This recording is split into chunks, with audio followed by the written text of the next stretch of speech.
दूसरे विश्व युद्ध के बिल्कुल आखिर में दो परमाणु बमों ने इतिहास का रुख हमेशा हमेशा के लिए बदल दिया।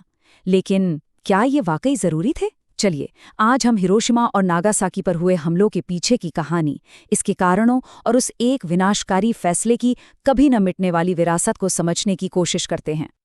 तारीख थी 6 अगस्त 1945। हिरोशिमा में सोमवार की एक बिल्कुल आम सुबह। आसमान एकदम साफ और नीला था। लोग अपने अपने काम पर जा रहे थे, बच्चे स्कूल में थे।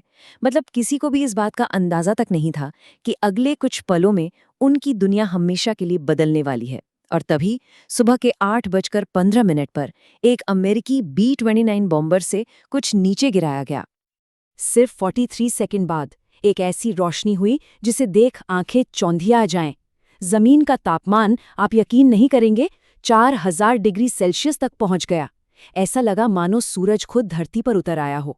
और बस एक पल में 80,000 से ज्यादा जिंदगियां खत्म हो गईं। तो सवाल यही उठता है, आखिर ऐसा क्यों हुआ? अमेरिका ने परमाणु बम जैसी विनाशकारी चीज का इस्तेमाल करने का फैसला क्यों किया? चलिए, आज इसी सवाल का जवाब ढूंढते हैं। तो सबसे पहले आइए उस दिन को ही समझते हैं। दुनिया के पहले परमाणु हमले के दौरान आखिर हुआ क्या था?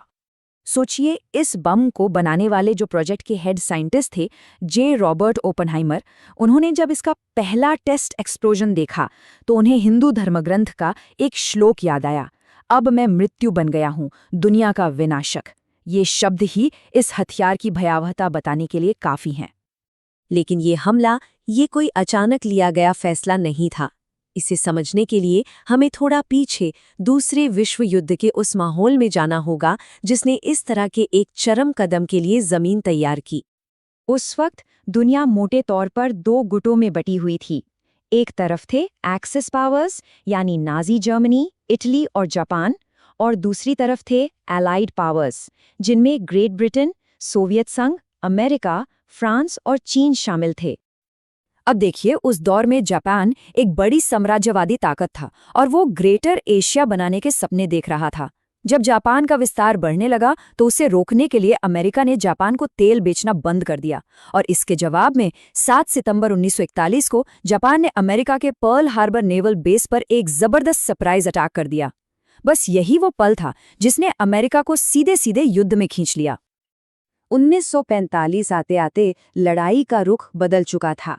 जर्मनी और इटली हार मान चुके थे, लेकिन जापान लड़ने के लिए पूरी तरह से दृढ़ था।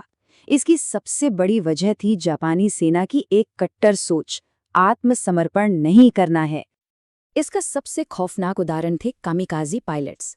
ये पायलट अपने विस्फोटकों से भरे हवाई जहाज़ों को जानबूझकर सीधे दुश्मन के जंगी जहाज़ों से टकरा देते थे। उनके लिए सम्राट के लिए मर जाना, सरेंडर करने से कई बड़ा सम्मान था। इस कट्टर सोच का नतीजा ओकिनावा की लड़ाई में दिखा। ये लड़ाई इतनी खूनी थी कि इसने अमेरिकन सोच को हिलाकर रख दिया। इसमें 12,000 से ज्यादा अमेरिकी सैनिक मारे गए, तो वहीं 1,10,000 से ज्यादा जापानीज सैनिक और तो और करीब 1 लाख आम नागरिक भी मारे गए। इन आंकड़ों ने अमेरिका को एक भयानक तस्वीर दिखाई कि अगर जापान पर सीधा जमीनी हमला किया गया तो तबाही कितनी बड़ी होगी। और ठीक इसी माहौल में अमेरिका के राष्ट्रपति फ्रैंकलिन रूजवेल्ट की मौत हो गई।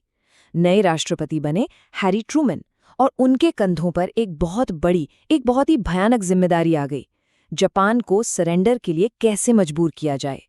बम गिराने से पहले एक आखिरी कूटनीति कोशिश की गई। 26 जुलाई को मित्र राष्ट्रों ने पोट्सडैम घोषणा जारी की।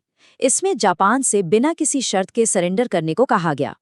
चेतावनी बिल्कुल साफ थी, अगर ऐसा नहीं किया तो त्वरित और पूर्ण विनाश होगा। लेकिन जापान ने इस अल्टीमेटम को नजरअंदाज कर दिया और इसी के साथ ट्रूमैन ने परमाणु बम के इस्तेमाल को हरी झंडी दे दी। इसके बाद जो हुआ वो बहुत तेजी से हुआ। 6 अगस्त को हिरोशिमा पर लिटिल बॉय गिराया गया। ठीक 3 दिन बाद 9 अगस्त को सोवियत संघ ने भी जापान के खिलाफ युद्ध का ऐलान कर दिया और कुछ ही घंटों के भीतर नागासाकी पर दूसरा बम फैट मैन गिरा दिया गया। लेकिन हैरानी की बात यह है कि दो परमाणु बमों और सोवियत हमले के बाद भी जापान की सुप्रीम वॉर काउंसिल में सरेंडर को लेकर बहस चल रही थी। वोट 3-3 से बराबर हो गया। तब अंत में सम्राट हिरोहितो ने खुद हस्तक्षेप किया और सरेंडर के पक्ष में अपना वोट दिया और इसी के साथ दूसरा विश्व युद्ध खत्म हुआ। और यहीं से वो बहस शुरू होती है जो आज तक खत्म नहीं हुई है। क्या परमाणु बमों का इस्तेमाल सही था? ये एक ऐसा सवाल है जिसके दोनों तरफ बहुत मजबूत तर्क दिए जाते हैं। देखिए, एक तरफ ये कहा जाता है कि इस फैसले से लाखों जानें बचीं, क्योंकि अगर जमीनी हमला होता तो अनुमान था कि 10 लाख अमेरिकी सैनिक मारे जा सकते थे। लेकिन दूसरी तरफ आलोचक कहते हैं कि ये हमला सीधे तौर पर आम नागरिकों पर था। एक विकल्प ये भी था कि बम का प्रदर्शन किसी खाली द्वीप पर किया जाता, और कुछ लोग तो ये भी मानते हैं कि शायद सोवियत हमला ही जापान को सरेंडर के लिए मजबूर करने को काफी होता। और ये जो मतभेद है, ये सिर्फ तर्कों में नहीं बल्कि लोगों की सोच में भी दिखता है। 1991 में हुए एक सर्वे में 63% अमेरिकियों ने माना कि बमबारी सही थी, जबकि सिर्फ 29% जापानी लोग ही इस बात से सहमत थे। इस पूरी नैतिक दुविधा को और गहराई से समझने के लिए एक अमेरिकी मनोवैज्ञानिक ने एक बहुत ही परेशान करने वाला सवाल खड़ा किया। उन्होंने कहा, जरा सोचिए, क्या होता अगर परमाणु हथियार लॉन्च करने के कोड एक जीते जागते इंसान के शरीर में होते और उसे लॉन्च करने के लिए राष्ट्रपति को उस इंसान को खुद मारना पड़ता? ये सवाल फैसले की उस भयावहता को सीधे हमारे सामने लाकर रख देता है। तो आखिर में ये हमें एक बहुत गहरे सवाल के साथ छोड़ जाता है। जब सामने त्वरित और पूर्ण विनाश का खतरा हो, तो सही चुनाव क्या होता है? इसका कोई आसान जवाब नहीं है, और शायद यही वजह है कि दुनिया आज भी इस सवाल पर सोचती है।